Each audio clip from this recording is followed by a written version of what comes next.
Papa Flammy's Advent Calendar. Good morning, fellow mathematicians. Welcome back to day number 5 of the Advent Calendar. And this video has been sponsored by the wonderful people over on Print. More information at the end of the video, but definitely watch up until the end of the video, not only because of Print, but also because of this very problem. And warning, this is gonna be raw as fuck, and it's gonna be a very cool solution. And it's in reference to what we did yesterday on the Advent Calendar. The whole playlist is on there in the description or up here in the info box. Now, I'm pretty certain if you have been on YouTube for the past years, this got recommended to you in some kind of way. It's this shitty video by Fresh Toad Walker where he claims that this is an old Amazon interview question, and I cannot for the life of it believe that it has been an interview question, because it's just way too convoluted.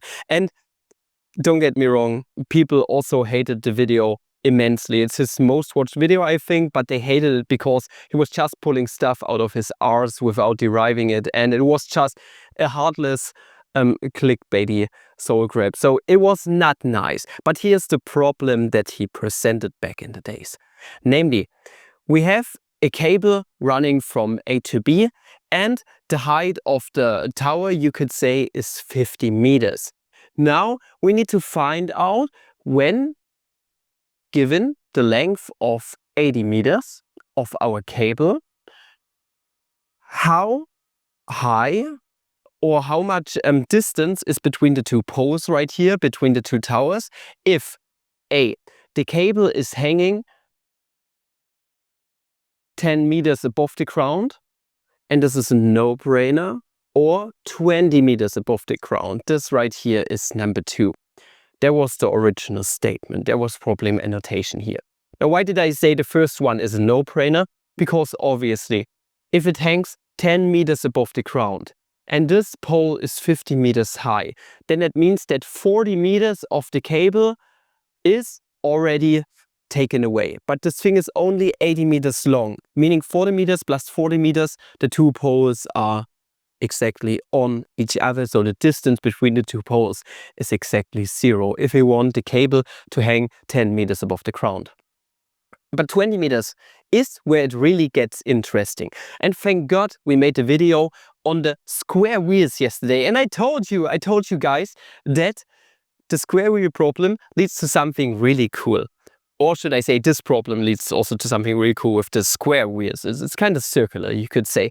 But yesterday we said that the path where a square wheel could run over smoothly is a so-called catenary. That's the equation for a hanging chain. And the thing that we derived is also a reformulation of the original equation, or the main equation for catenary, was that y of x, so this curve right here of the hanging cable, and I'm going to erase this, we want 20 meters, can be described as a over 2 times the cosh of 2 divided by a x plus c. And now we are going to play around with this expression to turn it into the function which describes our problem here. We are going to draw a coordinate system soon, and then we are going to find out the distance in the very process. And as mentioned before, it's going to be raw. It's going to be very nice and tight. It's going to be an amazing journey. And now let's get started. Now, if we put a little coordinate system into here, we want to do it smartly. We want to do it in such a way that the cosh is not shifted to the left or right, meaning we don't want c in here, we want c to be equal to 0. Meaning our equation is going to turn into a divided by 2 times the cosh of 2 divided by ax. And this looks a little bit more friendly. Now, if I redraw this and put a coordinate system into here, it would look something like this. This is our y-axis and x-axis. This right here is our catenary curve, the curve of a hanging chain or cable. And now we notice that it's hanging at a height of 20 meters. This is what we want. And also what we have is let's just put that the pole is here. The pole meets it at 50 meters height. So our y coordinate here is going to be 50 meters. And also what we need is this x naught down here. And what you are going to notice, if we double the length from 0 to x naught, then we are going to get the distance d out that we are seeking after. But before we get to that, we need to find out what our catenary curve is going to look like if we shift it up by 20. Now, what we are going to do is to shift up a function, we are going to add a parameter over here, plus b, the y-intercept. But what is going to be b, actually? This is what we need to find out. And I already think that finding out b is a very cool part of this problem here, because it's also kind of unexpected that the catenary curve behaves like this. Now, what we are going to do is we are going to see where the maximum is going to be. Now, I'm going to do this next step. It's a bit redundant, but it's going to help with later argumentations. To find out where maximum is, the first thing we are going to do is we are going to differentiate the whole function. If we differentiate, this b is going to die in Mexico, it's going to disappear, cosh is going to turn into the sinh, and by multiplying by the inner derivative 2 over a, we are just going to get out that the sinh of 2 over a times x must be equal to 0, because at the maximum or minimum, a local one at that, we need the slope to be equal to 0. And now we can just go through the definition of the sinh. Sinh is similarly defined to the sine in exponential form. Namely, it's e to the 2 over a times x minus e to the negative 2 over a times x divided by 2. And when can this be 0, this expression? Exactly when our numerator is equal to 0. Meaning this part must be equal to this part, because we are gonna subtract those from one another. So those need to be inverses from one another, additive inverses.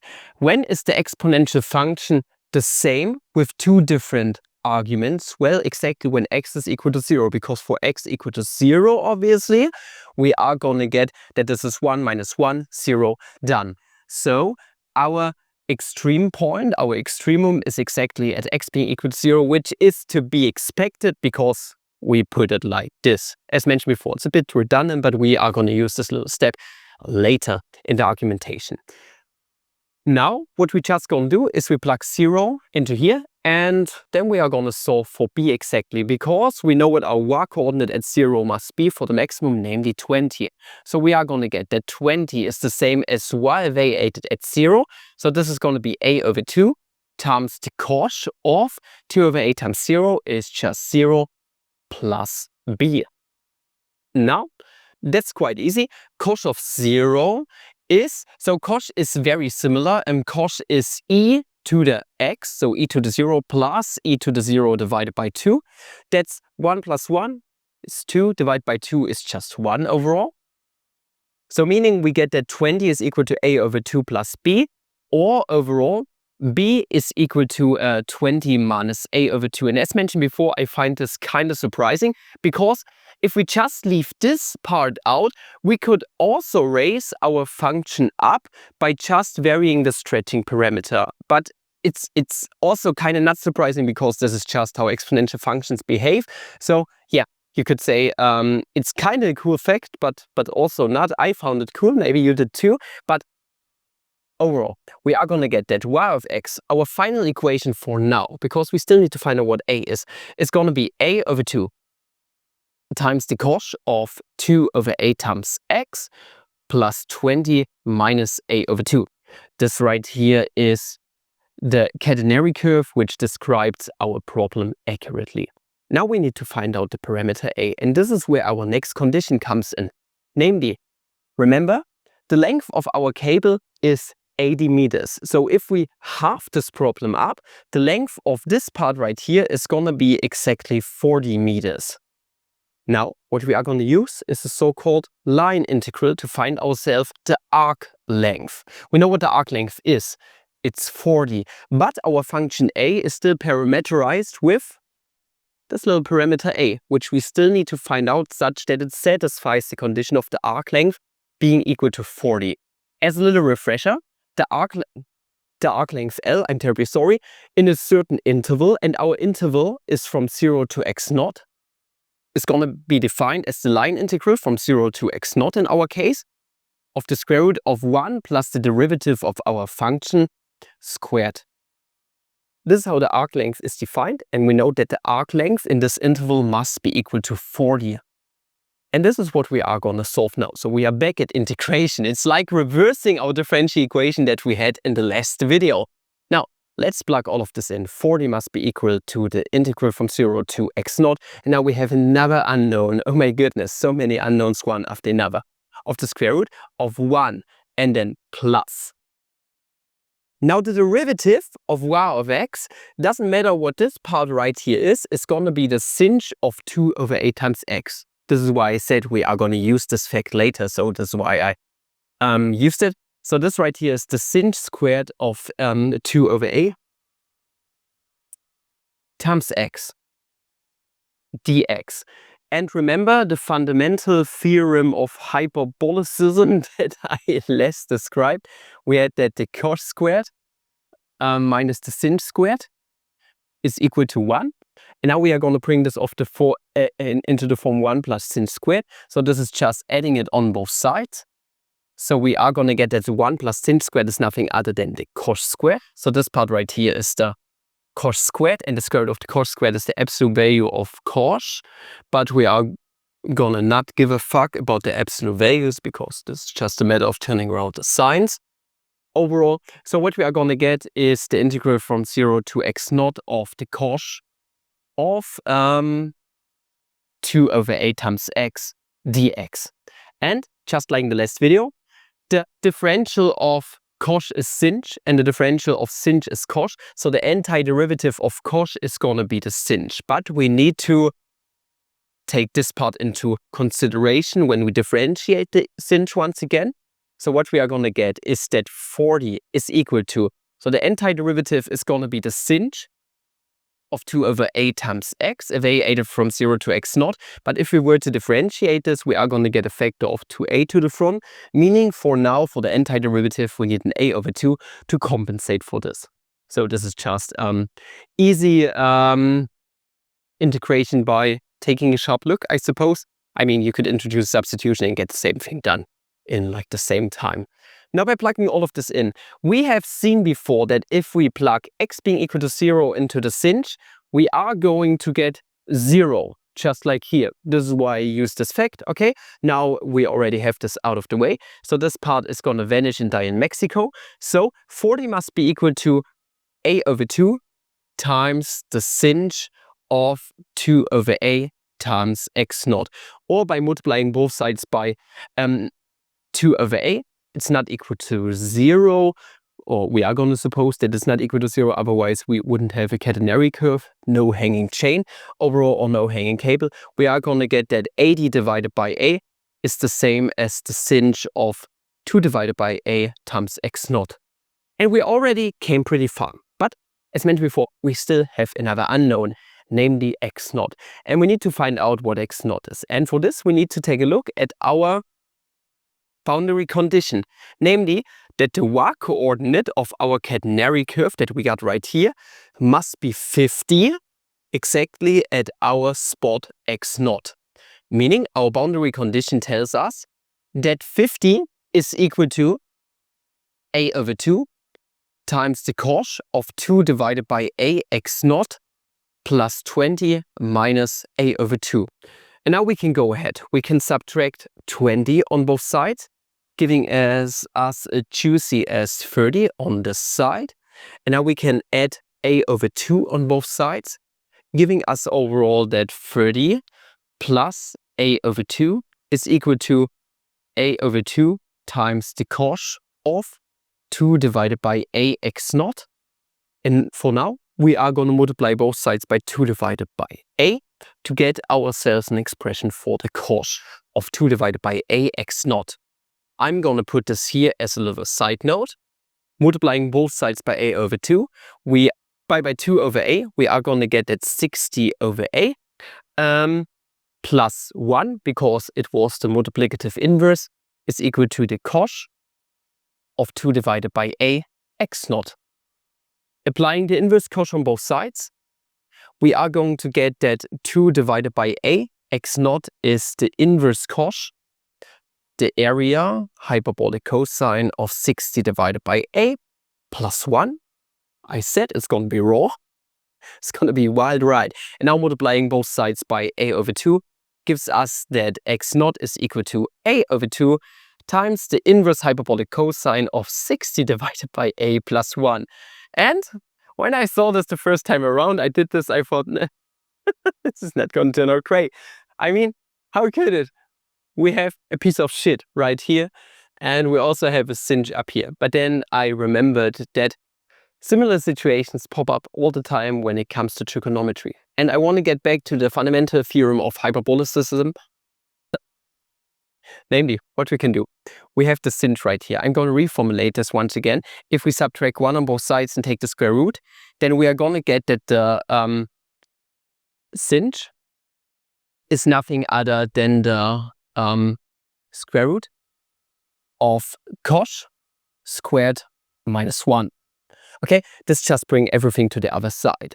And this is where the cool fact comes in. Namely, if we now plug our x naught in, we are going to get the hyperbolic cosine of the inverse hyperbolic cosine. And if we apply the inverse function to the function, you guessed it, we are just going to get the argument in and of itself. And the cool thing is we have 2 divided by a here and a divided by 2 here.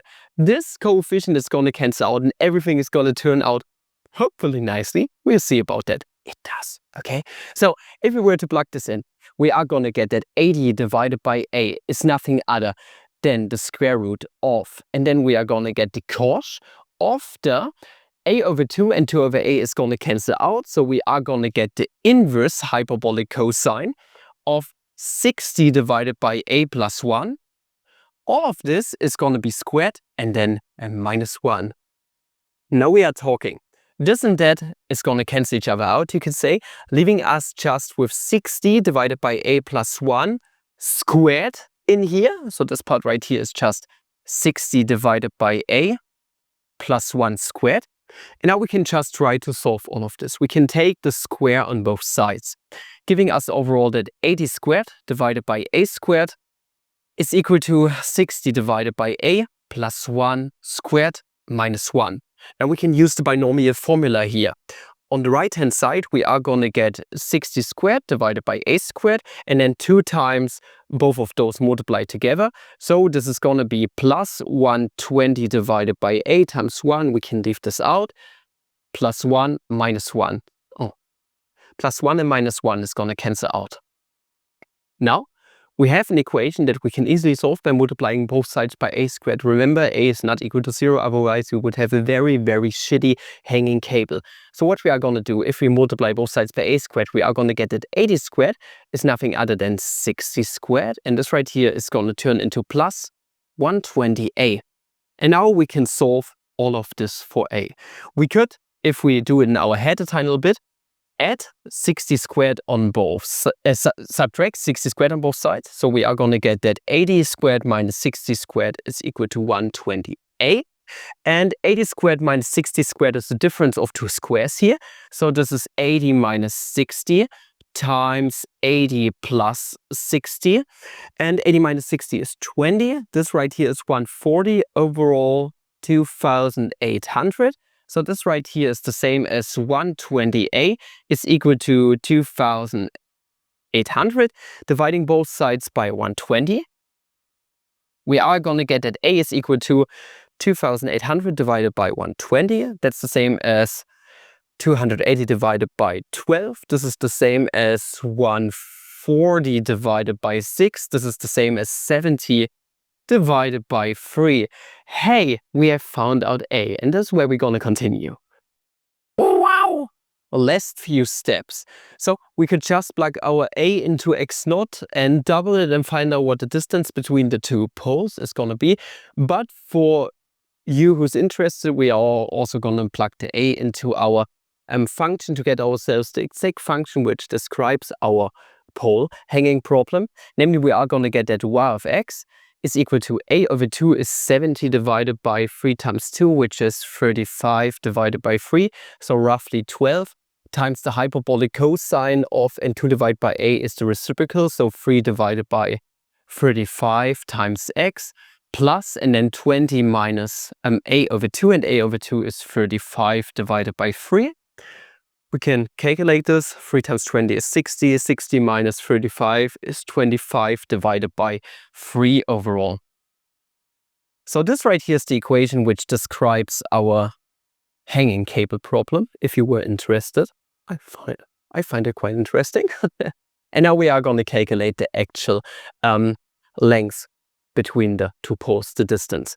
Namely, x naught is hence equal a over 2 is 35 divided by 3 times the inverse hyperbolic cosine of, and 60 divided by a is 60 divided by 70 divided by 3, which is 60 times 3. So 180 divided by 70, which is the same as 18 divided by 7, and then plus 1. And 18 divided by 7 plus 1 is the same as 25 divided by 7. So the distance between those two is going to be 35 over 3 times the inverse hyperbolic cosine of 25 over 7, which should roughly be 22.7 meters, I think. It's somewhere up here. At least that's the number that I got in my head. 22.7 meters overall. Meaning if we were to double it, we get that the distance d that we are looking for is 2 times x naught. Hence, it's 45.4 meters. Which is the result. And as mentioned before, this is too fucking convoluted to be an actual interview question. If it were, then they probably wanted from the engineers or whatever that they approximated using a parabola. And then it's probably a tad bit easier, but also not very nice because you still have the arc length integral, which makes it kind of ugly, I suppose. But that is still in and of itself a very cool problem if you have the fundamentals at hand. And if you didn't have the fundamentals and you want to take a look at more problems of this kind and even more stuff, then definitely make sure to check out the contents of today's sponsor, Brilliant. We're kind enough to sponsor yet another video here on this channel. This was kind of a wild ride because there were many unknowns that we needed to deal with, and without the sketches that I did here, I wouldn't have been able to figure anything out. Visualizations were key here, and visualizations are key in many branches of mathematics and also physics, computer sciences. And this is where Brilliant comes in. With the nearly 70 interactive courses on all topics STEM that you could quite possibly think of, they provide you with some of the best online learning content that you can find out there on the World Wide Web. They're not also a website, they also have an app where you can learn something new on the go on a daily basis. And they transfer knowledge to their users in an absolutely brilliant, pun intended, manner. What they do is they provide you with a lot of courses in all topics STEM. For example, calculus or differential equations. You go over to the courses and then you are going to start off slowly, like with the fundamentals. Fully fundamental stuff like what is a force, Newton's laws, and the like. And then quickly, the courses are going to get gradually harder. It's just like learning in class. But the cool thing about Brilliant is it's not going to feel like it's getting very much harder because all of the courses are underlined with visualizations and graphics that you can play around with and use to get a better understanding of the problems at hand in their very much so interactive courses. And they do it all over the place. Everything you can quite possibly think of, be it programming or maybe general relativity, they use visualizations and graphics to help you understand everything way better and way more intuitively. The graphics, you can play around with those and do visual proofs, for example, in the geometry section. It's just absolutely fantastic, and don't take my word for it. I invite you to try it out for completely free. 30-day free trial of amazing awesomeness by using my link down there at the top of the description, brilliant.org/flammablemess. With it, as mentioned before, you get access to the whole landscape of Brilliant for completely free 30 days. And if this feels like it could turn into a long-term relationship between you and their services, then definitely make sure to make use of the link entirely, or QR codes up there in the description, to get 20% off an annual premium subscription, which is an amazing deal. They're adding so much new content on a regular basis, and they brush up on old courses one after another to make them even better than they already are. It's an absolute fest to watch. I just love it, and I like to use it on a daily basis too, or a regular basis at least. And you should do so too. And I hope you did enjoy what you have seen today. And if you did, then watch more of the Advent calendar, and I'm gonna see you in the next video. Have a flammy day. See ya.